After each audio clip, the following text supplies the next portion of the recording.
Okay, students. So, what we are actually discussing that discharge of contract can be made by different modes, and one of the mode which we have discussed last lecture was performance of contract.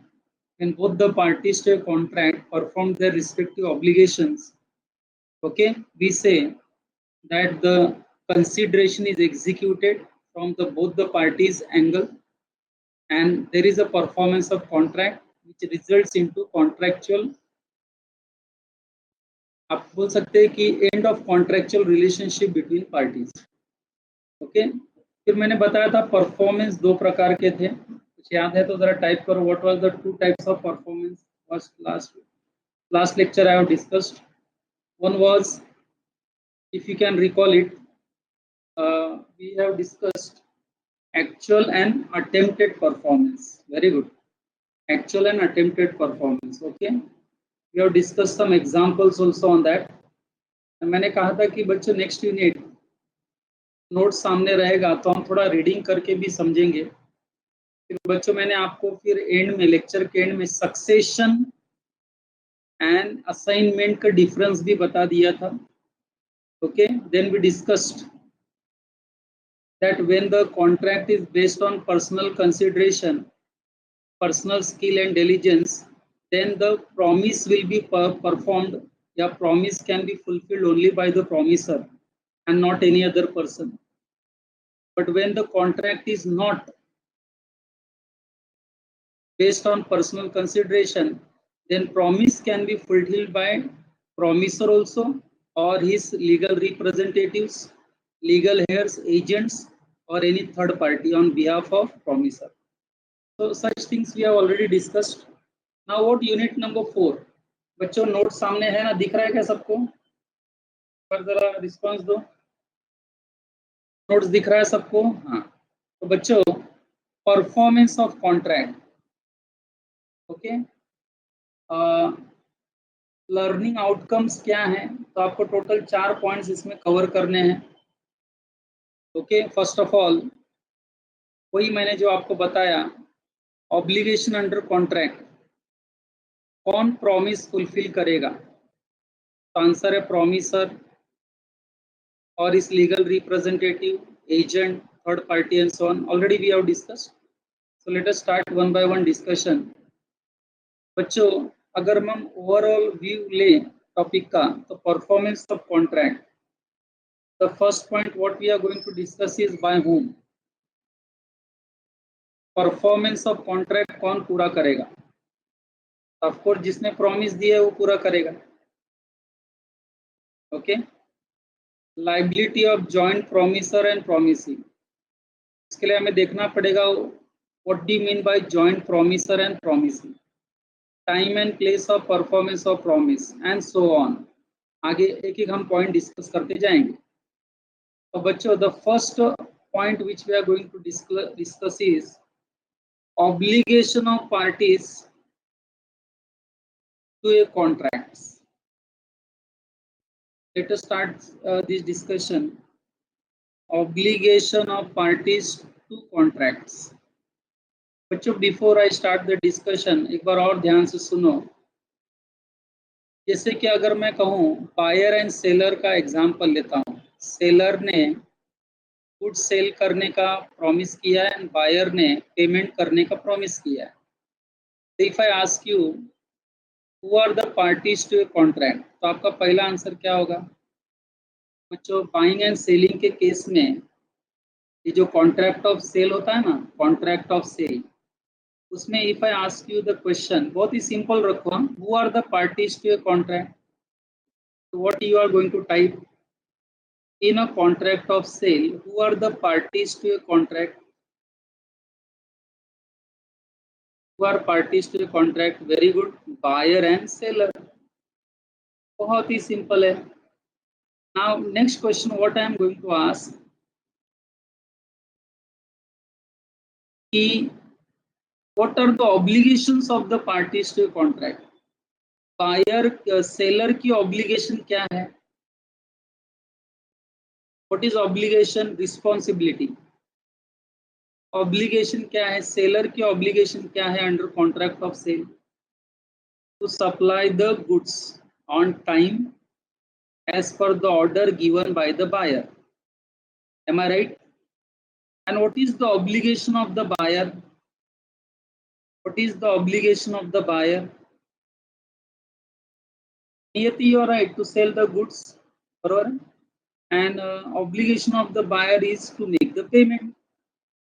अगर मैं कहूँ, बरोबर है, कि इसमें अगर seller ने promise किया है बायर को गुड्स डिलीवर करने का अंडर कॉन्ट्रैक्ट ऑफ सेल, तो in this example you tell me, in this example you tell me who is promiser? Who is promiser? किसने प्रॉमिस किया है? तो बच्चों definitely your answer will be the seller, इसमें कोई गुंजाइश नहीं है। बच्चों व्हेन सेलर बिकम्स प्रॉमिसर, किसको प्रॉमिस दिया है? बायर को। तो बायर बिकम्स क्या, बोलो? Promisee. Buyer becomes promisee, promisor promisee, promisor promisee. Okay, मैं देखो पहले टर्म्स क्लियर कर रहा हूँ बच्चों, गिव मी 10 मिनट्स फर्स्ट। मैं पहले कुछ क्लियर कर रहा हूँ ताकि जब हम पढ़ने को शुरू करें तो ज्यादा टेंशन ना आए आपको। बच्चों let us make the example reverse. Seller ने गुड्स टाइम पर डिलीवर कर दिया, बराबर है, उसने अपना ऑब्लिगेशन फुलफिल कर दिया।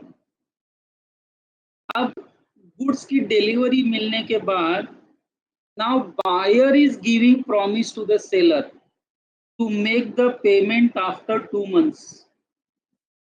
Now who is giving promise to pay? Come on type, who is giving promise to pay the money after 2 months? Buyer. तो बच्चों इस प्रॉमिस में who is promiser? इस प्रॉमिस में who is promiser now? Buyer once again. No, sorry, buyer. And who becomes promisee now? Who becomes promisee now? Seller. तो बच्चों मैंने ऐसा एग्जाम्पल क्यों लिया आप समझे? आपको कंफर्म करना है एग्जाम्पल पढ़ के कि who is promisor and who is promisee. कोई जरूरी नहीं कि seller will be always promisor and buyer will be always promisee, कोई जरूरी नहीं है। बायर ने अगर पेमेंट करने का प्रॉमिस किया है तो आप सभी आंसर दे ही रहे हो, buyer now becomes promisor and seller now becomes promisee. Promiser is the person one who gives promise, and promisee is the person to whom the promise is being given. Is being given. याद आया बच्चों? Who is drawer? One who draws the bill. And who is drawing? The person on whom the bill is drawn. Same way, वही language है देखो।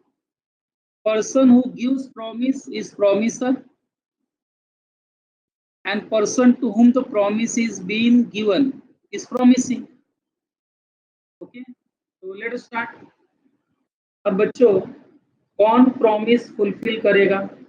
आई am asking general question. Normally promise को कौन fulfil करेगा? Promise को पूरा कौन करेगा? Now I don't want answer from buyer और seller's point of view. Promisor. And अगर प्रॉमिसर की डेथ हो जाए तो, प्रॉमिस पूरा करने से पहले प्रॉमिसर की डेथ हो जाए तो वो प्रॉमिस कौन पूरा करेगा? कौन पूरा कर सकता है? कौन पूरा कर सकता है? His legal heirs, legal representatives, okay, और his appointed agent। पॉसिबिलिटी है कि उसका एजेंट भी ये पूरा कर सकता है, लीगल हेयर्स पूरा कर सकते हैं, या हो सकता है प्रॉमिसर के बिहाफ पर कोई थर्ड पार्टी भी पूरा कर सकता है। Do you agree with my statement? Do you agree with my statement बच्चों? पहली बात तो प्रॉमिस फुलफिल कौन करेगा? प्रॉमिसर, अगर वो जिंदा है तो। बट मेरा क्वेश्चन ये है कि अगर प्रॉमिसर की डेथ हो गई तो प्रॉमिसर के डेथ के बाद उसके लीगल रिप्रेजेंटेटिव प्रॉमिस पूरा कर सकते हैं, उसके एजेंट पूरा कर सकते हैं, या उसके बिहाफ पर कोई थर्ड पार्टी पूरा कर सकती है? यस और no? Now you have to recall my last lecture and you have to give me the answer. लेकिन बच्चों, कॉन्ट्रैक्ट अगर पर्सनल कंसिडरेशन के ऊपर बेस्ड होगा, if it is based on personal consideration, personal skill and diligence, तो बताओ promise कौन fulfil करेगा इस केस में? कौन प्रॉमिस फुलफिल करेगा when the contract is based on personal consideration? सभी ने आंसर लिखा है प्रॉमिसर, बरोबर है। सिर्फ लांस ने आंसर लिखा है प्रॉमिसर ओनली, कुसुम ने भी आंसर लिखा है प्रॉमिसर ओनली। एंड बच्चों, सरप्राइजिंग आंसर है कि आपको प्रॉमिसर ओनली लिखना चाहिए। That means if any contract is based on personal consideration, personal skill and diligence, and promise fulfill करने से पहले promiser की डेथ हो जाए, चलो डेथ हो जाए तो टाइप आगे कंप्लीट, तो contract becomes void. Very good. Contract becomes void. Here, legal representatives, agent, or third party cannot be called upon to fulfill the promise when the contract is based on personal consideration. तो याद करो paint वाला example, painting drawing वाला मैंने example दिया था, याद आया?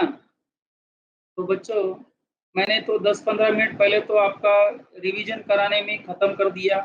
Promiser, promisee word, personal consideration, that means legal representative या एजेंट को प्रॉमिस फुलफिल करने के लिए कब बुलाया जा सकता है? After the death of promisor. कब बुलाया जा सकता है? After the death of promisor, when contract is not based on personal consideration. What do you think बच्चों? कुछ रिकॉल हो रहा है? Last lecture was last week, okay? तो बच्चों रिकॉल होना चाहिए, ओके? थोड़ा रिकॉल वैल्यू रखो। Okay student, so shall we start reading now? And I am very sure कि 70 to 80% लैंग्वेज आपको समझेगा बच्चों। Let us start. Point 4.1, concentrate student. Obligation of parties to contract. The parties to a contract must either perform or offer to perform. Can you explain this? Either perform or offer to perform. Actual performance or attempted performance. Offer to perform मतलब attempted performance. बच्चों, मैं आज आकर lecture ले रहा हूं, I am offering to perform, पर बच्चे ही नहीं पढ़ना चाहते। तो इसका मतलब एटलीस्ट टीचर के तरफ से अटेम्प्टेड परफॉर्मेंस हुआ कि नहीं पढ़ाने का? ये बात और है कि बच्चे नहीं पढ़ रहे हैं, पर टीचर ने अटेम्प्ट तो किया, ही offer to perform, but student did not accept. क्या बोलते हो बच्चे? शब्द समझ में आ रहे हैं? Very good. So I am reading once again.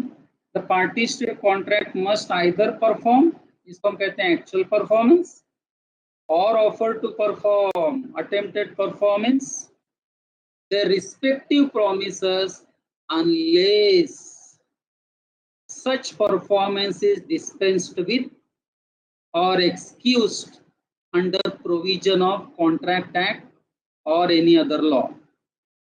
बच्चों, सीधी सी बात है, कि किसी भी कॉन्ट्रैक्ट में बराबर है दोनों पार्टीज को अपना अपना परफॉर्मेंस देकर कॉन्ट्रैक्ट को डिस्चार्ज करना है, बराबर है, अपना अपना रिस्पेक्टिव प्रॉमिस पूरा करना है। हाँ, जब तक बच्चों अगर ये प्रॉमिस पूरा करने से अगर लॉ हमें रोक दे, जैसे कि इम्पॉसिबिलिटी ऑफ परफॉर्मेंस हो जाए आगे चलकर, या कोई पार्टी इंसॉल्वेंट हो जाए, याद करो मैंने ये भी बताया था, या कोई पार्टी इंसेन हो जाए, पागल हो जाए, तो हमारे बीच का किया गया कॉन्ट्रैक्ट का परफॉर्मेंस पॉसिबल नहीं होगा अभी। Now it is excused under provision of contract और एनी अदर लॉ। अगर जब तक ऐसा कुछ नहीं होता तब तक लॉ क्या कहता है कि दोनों पार्टीज को अपना अपना ऑब्लिगेशन पूरा करना है, या पूरा करने का एटलीस्ट अटेम्प्ट तो करना पड़ेगा, जिससे कॉन्ट्रैक्ट क्या हो जाएगा, डिस्चार्ज। तो parties to a contract must either perform or offer to perform their respective promises unless such performance is dispensed with or excused under provision of Contract Act or any other law. Promises bind the representatives of the promiser. What do you mean by this statement? Promiser का किया गया promise उसके representatives के ऊपर भी binding है। Are you getting that? कब binding है, कोई बताएगा? कब बाइंडिंग होगा? प्रॉमिसर का प्रॉमिस उसके लीगल रिप्रेजेंटेटिव के ऊपर बाइंडिंग होगा after the death of promisor, in which case that is after the death of promisor, that is of course there Bhavika, but in which case पिज़ा ने लिखा है, देखो, when contract is not based on personal consideration। हिम्मत ने भी है, sorry Hiten ने भी लिखा है, सॉरी हितेन, डैडी का नाम ले लिया मैंने, हितेन ने भी लिखा है। ओके, सिंपल है बच्चा, सीधी बात है। कॉन्ट्रैक्ट अगर पर्सनल कंसिडरेशन पर बेस्ड नहीं है तो प्रॉमिसर की डेथ के बाद प्रॉमिसर का किया गया प्रॉमिस उसके लीगल रिप्रेजेंटेटिव के ऊपर बाइंडिंग है। Is that okay? मैंने लास्ट लेक्चर उसका एग्जांपल भी लिया था, गुड्स की डिलीवरी। गुड्स की डिलीवर करना बच्चे is not contract based on personal consideration, ये कोई पर्सनल स्किल के ऊपर आधारित नहीं है। जाहिर बात है जिसने प्रॉमिस किया है गुड्स डिलीवर करने का, उसकी डेथ हो जाए तो उसके लीगल रिप्रेजेंटेटिव या एजेंट की जिम्मेदारी बनती है कि नहीं गुड्स डिलीवर करने की? क्या बोलते हो आप लोग? सही कह रहा हूँ बच्चों? ओके, आई थिंक आप एग्री कर रहे हैं डिस्कशन के साथ। बच्चों ये नोट्स पढ़ेंगे तो मुझे आशा है कि आपको समझ में आ जाएगी। सेकेंड लाइन क्या लिखा है देखो, promisors bind the representatives of promisor in case of death of such promisor before performance unless contrary intention appears from the contract. बच्चे जो वर्ड लिखा है ना, unless contrary intention appears from the contract, मतलब इसके लिए वो एक्सेप्शन कह रहे हैं कि unless and until there is some exceptional case. आप ही बताएंगे अभी इसके लिए एक्सेप्शनल केस क्या होगा? पढ़ाई के लिए मेहनत तो सब करते हैं, लेकिन स्मार्ट स्टडी कौन करता है? प्री एग्जाम ऐप के साथ बनाइए अपनी तैयारी सुपर स्मार्ट।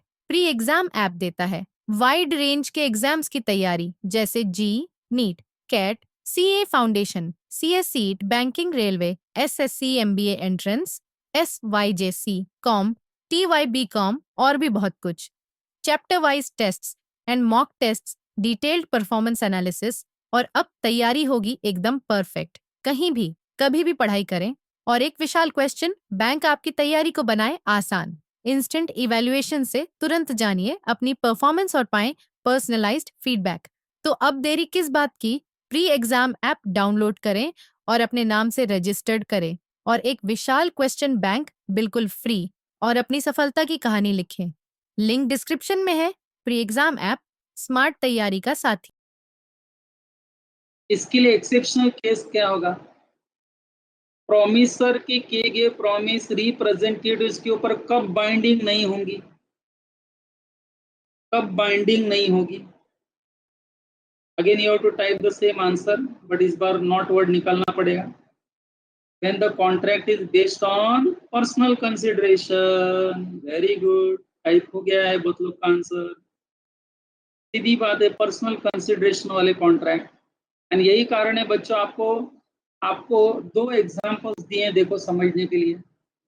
आई थिंक आपको दोनों समझने पड़ेंगे, and they are both are very easy. Example one, concentrate student, किसी को डाउट आया तो प्लीज।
हाँ बच्चों, आवाज आ रही है अभी?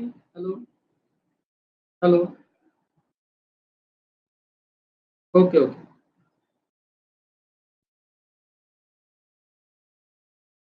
करने का ना सर, हाँ ये वापस से ओरिजिनल पेज पे आके हाँ, सिर्फ ये कनेक्ट कर वापस कनेक्ट करना। हाँ,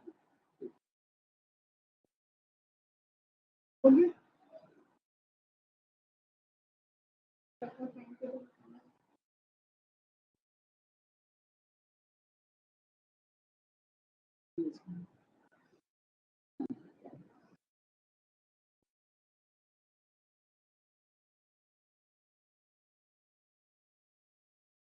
It's already open है।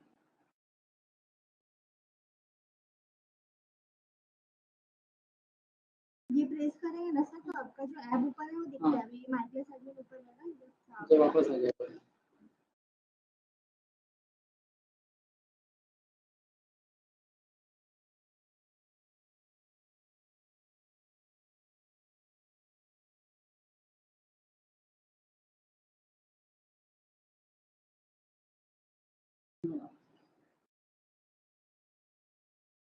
Yes.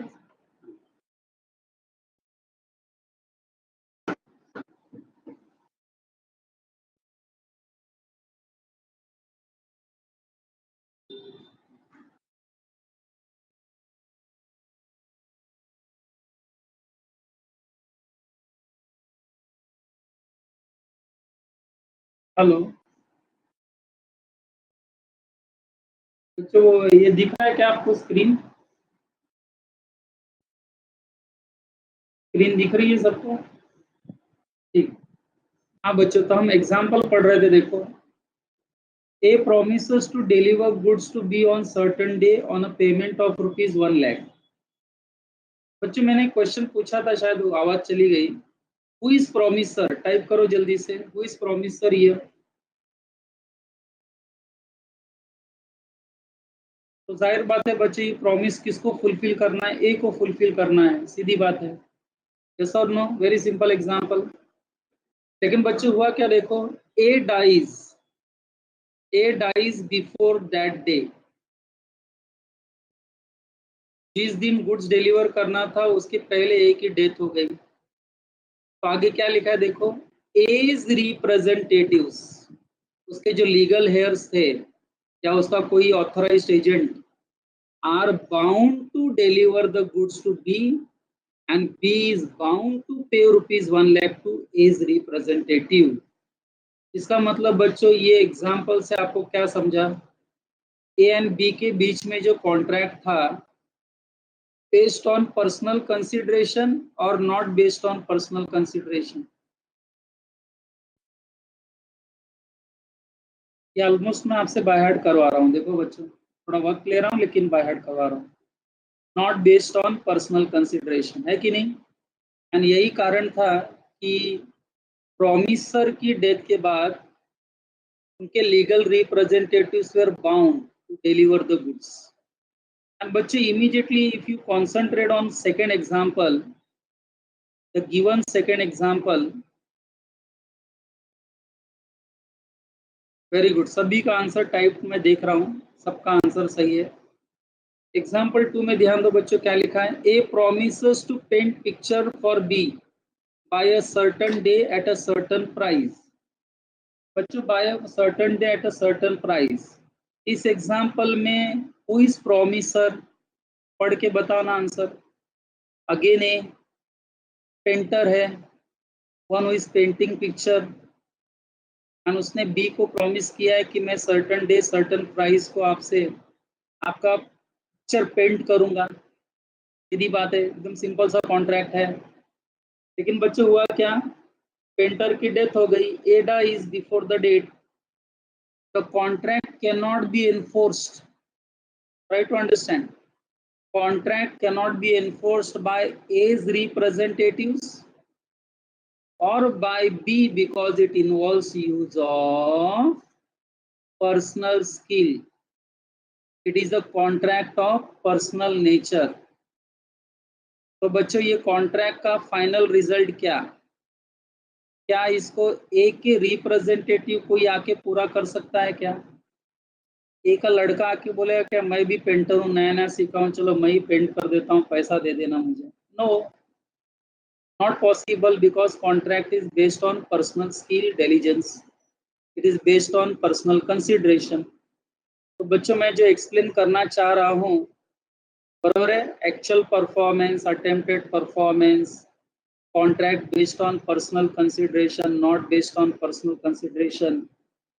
मुझे लग रहा है कि ये आपको समझ में आ रहा है, आपके आंसर जो आप टाइप करें उससे समझ में आ रहा है मुझे। तो बच्चों, दिस वाज सेक्शन 37, लेकिन इसका एक एनालिसिस उन्होंने किया हुआ है लीगली, लॉ के एंगल से, and it is very important analysis. थोड़ा लैंग्वेज कंफ्यूज करेगा शुरुआत में, बट बच्चों ध्यान से सुनना जरा, एंड आई थिंक मैं जो क्वेश्चन बीच बीच में पूछूंगा उसका आंसर देना। आपका आंसर मुझे बता देता है कि यू हैव अंडरस्टूड और वेदर यू हैव अंडरस्टूड और you are not understood. Okay, so you please give your answers, huh? Whatever you feel like. If you have understood the concept, आपको लगा ये करेक्ट आंसर है, आप type करो। बच्चों, section 37 में क्या एनालाइज किया गया है, देखो, with the help of 2 examples. A contract being an agreement enforceable by law creates legal obligation, ये हम यूनिट 1 से पढ़ रहे हैं, which subsist until discharge. बच्चों, what is contract? It is an agreement enforceable by law. इसमें दोनों parties को अपना अपना ऑब्लिगेशन पूरा करना है। मुझे ये बताओ, उनका ऑब्लिगेशन कब तक चलेगा? कॉन्ट्रैक्ट कब तक लाइव रहता है? जब तक दोनों पार्टीज अपना अपना ऑब्लिगेशन पूरा ना कर दें, है ना, परफॉर्म ना कर दें, तब तक कॉन्ट्रैक्ट चल रहा है, डिस्चार्ज नहीं हुआ है। बरोबर है? जब तक वो डिस्चार्ज नहीं है तब तक वो कॉन्ट्रैक्ट है। परफॉर्मेंस ऑफ द प्रॉमिस और promises remaining to be performed is the principal and the most usual mode of discharge. But in the last lecture only I have covered that there are various modes of discharge. Contract can be discharged by performance. Contract is discharged by impossibility of performance. Contract is discharged by operation of law.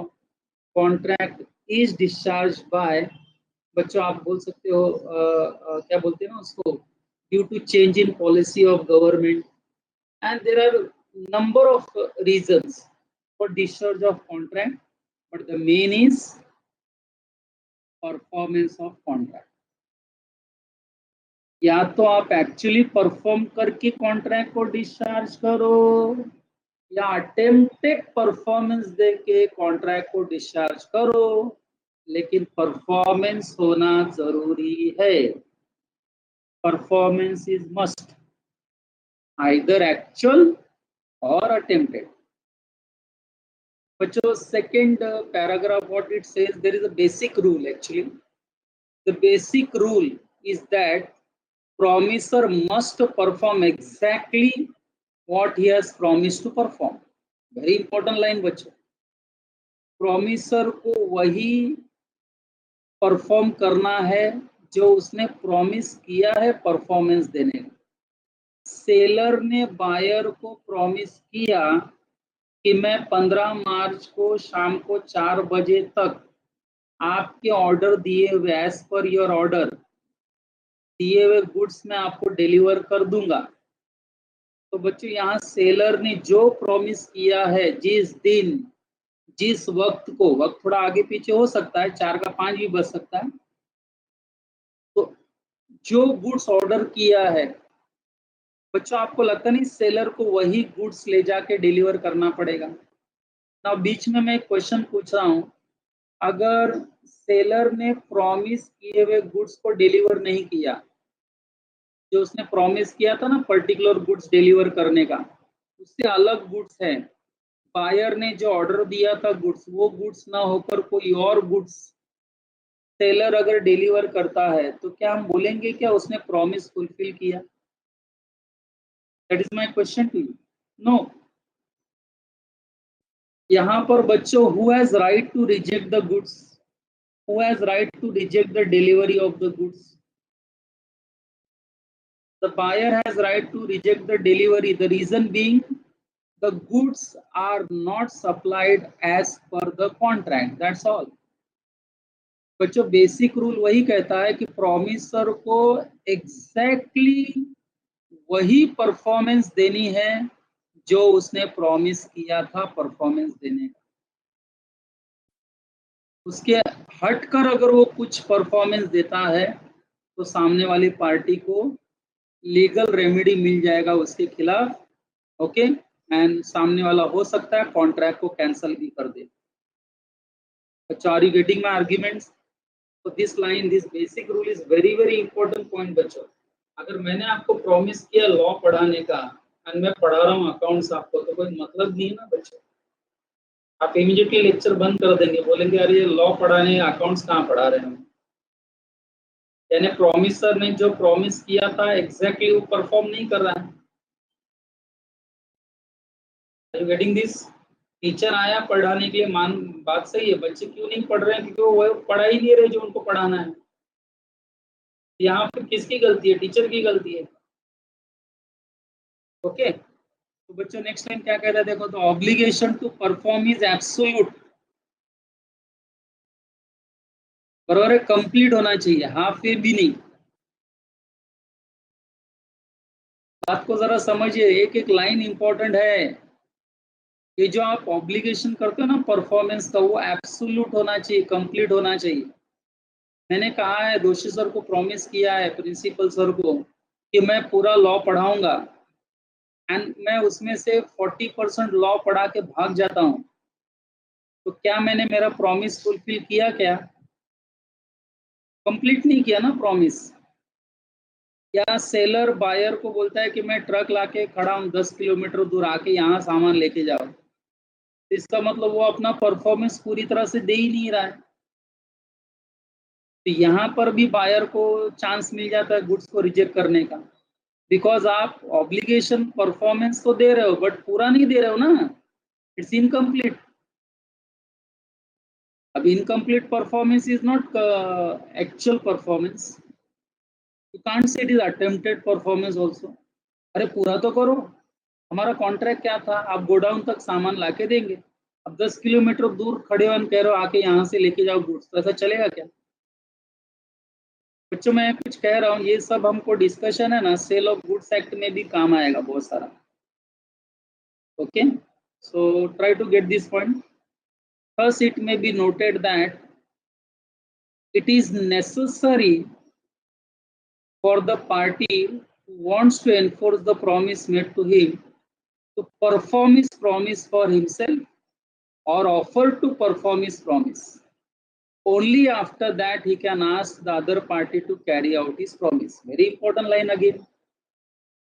Seller ने appointed date पर, appointed समय पर order किए हुए goods seller अगर buyer को लाके दे देता है, अपना परफॉर्मेंस पूरा कर देता है, उसके बाद ही सेलर एक्सपेक्ट कर सकता है कि नहीं बायर से कि now you make me the payment. क्या बोलते हो बच्चों, है कि नहीं? अपना प्रॉमिस पूरा किए बिना, मैं अपना प्रॉमिस पूरा किए बिना सामने वाले को बोल सकता हूं क्या कि तू अपना प्रॉमिस फुलफिल कर दे? चल मैंने गुड्स डिलीवर नहीं किया तो क्या बड़ी बात होगी, तू पेमेंट तो कर दे। तो बायर करेगा क्या पेमेंट मुझे? जब तक मैं अपना प्रॉमिस फुलफिल नहीं करता सकता, तब तक मैं सामने वाले को भी फोर्स नहीं कर सकता हूं कि तू अपना प्रॉमिस पूरा कर। That clear students? Very good. Only after that he can ask the other party to carry out his promise. This is the principle which is enshrined in section 37. Section 37 का बच्चों मेन हार्ट आपको पढ़ा दिया मैंने। Section 37 का essence क्या है, बराबर है? मेन एस्पेक्ट क्या है सेक्शन 37 का, कि जब तक मैं मेरा प्रॉमिस पूरा नहीं करता हूं या मैं अटेम्प्ट नहीं करता हूं परफॉर्मेंस का, तब तक मैं आपको भी प्रॉमिस फुलफिल करने के लिए फोर्स नहीं कर सकता। That clear? Very important point. First, it is the primary duty of each party, दोनों पार्टियों की ये प्राइमरी ड्यूटी है टू आइदर परफॉर्म और offer to perform his promise. बच्चों what is offer to perform? Type करो, offer to perform, attempted performance. Very good, very good. Okay, last two line पे जरा ध्यान दो बच्चों। अटेम्प्टेड, वेरी गुड, सही जा रहे हो बच्चों।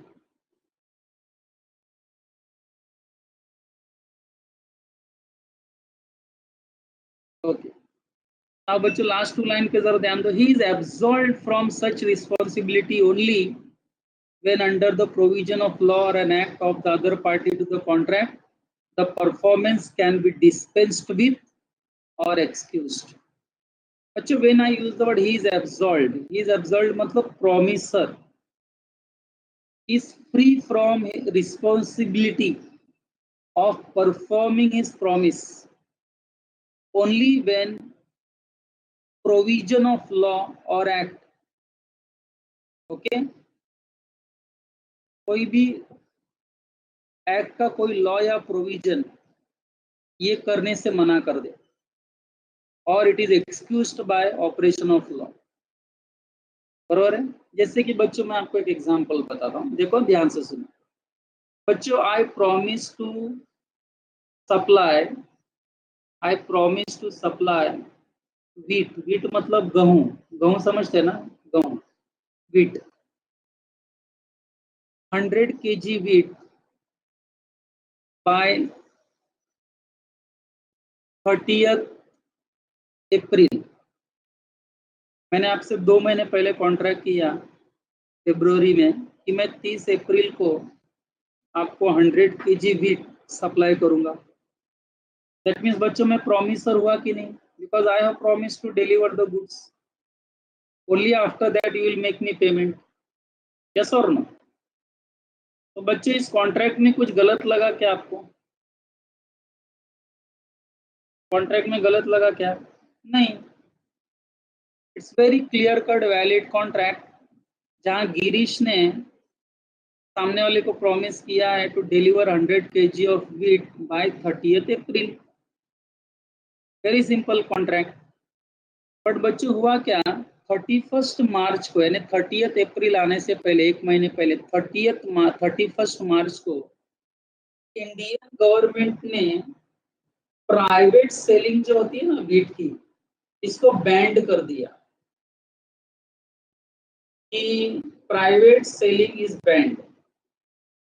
अब selling can be done only by the farmers, not the private people.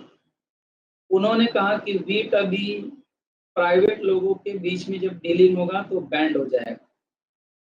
बच्चों मुझे गुड्स डिलीवर करना था 30 अप्रैल को, 31 मार्च को ही ये ऑर्डिनेंस आ गया गवर्नमेंट का, गवर्नमेंट ने ये रूल बना दिया।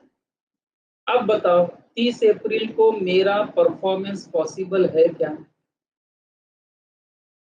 वेरी गुड अभिशंकर, वेरी गुड, आपने कैच कर लिया वर्ड है सब्सिक्वेंट इलीगैलिटी। पॉसिबल नहीं है बच्चों। Why not possible?